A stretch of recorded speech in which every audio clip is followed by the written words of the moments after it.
Welcome back. A KXAN investigation has sparked state lawmakers to look over your concerns over text tag bills. Our team found more than 2.2 million text tag accounts have gone to collections since this year alone. The Texas Department of Transportation has maintained there's nothing wrong and people just don't want to pay up. But for the first time, our Brittany Glass questioned the head of the agency about your concerns.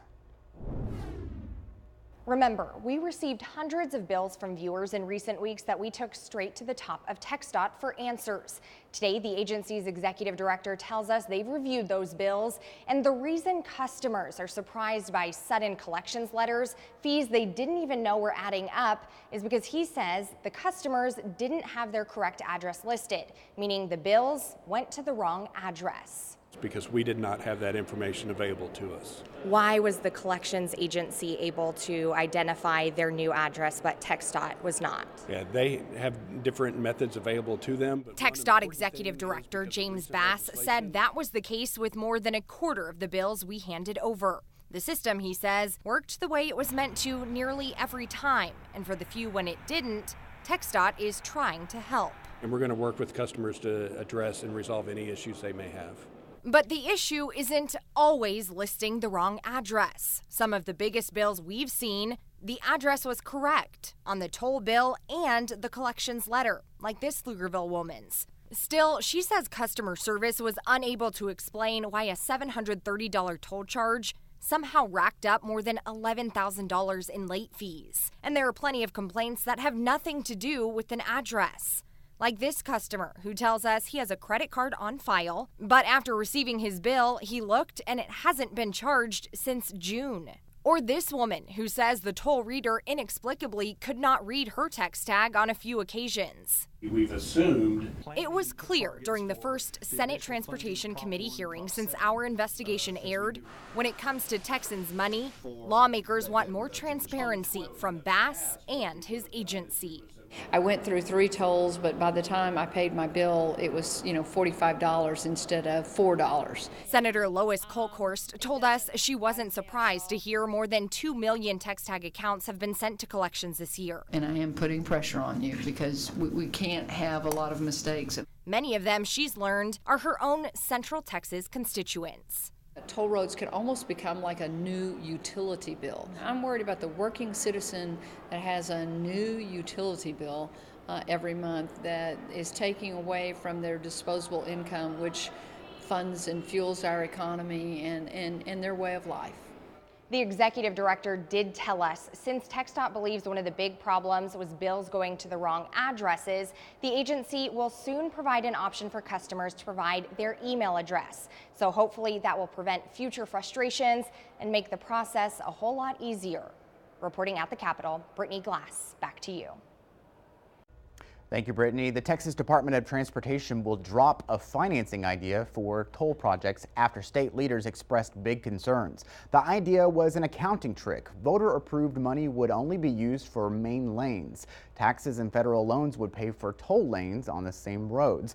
The change comes after Lieutenant Governor Dan Patrick asked TxDOT to explain its new plan for toll roads. He said he wanted to know after lawmakers worked hard to make sure TxDOT had funding to avoid building more toll roads, why plans for new road projects still involved toll lanes. Patrick also sent a letter to the TxDOT commissioner calling for a plan for Texas roads without toll lanes. The agency now says it will drop tolls from long-term plans.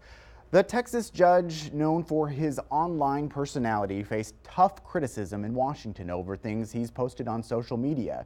Don Willett is known as the tweeting judge. The Texas Supreme Court justice has made thousands of posts, many of them humorous. Some have even gone viral. Earlier this year, President Trump nominated Willett for a spot on the federal Fifth Circuit Court of Appeals. This week, Willett faced a Senate Judiciary panel considering his nomination. He took criticism over tweeting "Go away, A-Rod," along with a story about a transgender high school student who made a girls softball team.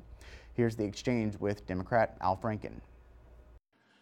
Do you think it demonstrates good judgment for a man in his, late 40s, a sitting Supreme Court justice, to publicly demean and humiliate a 17-year-old girl on Twitter?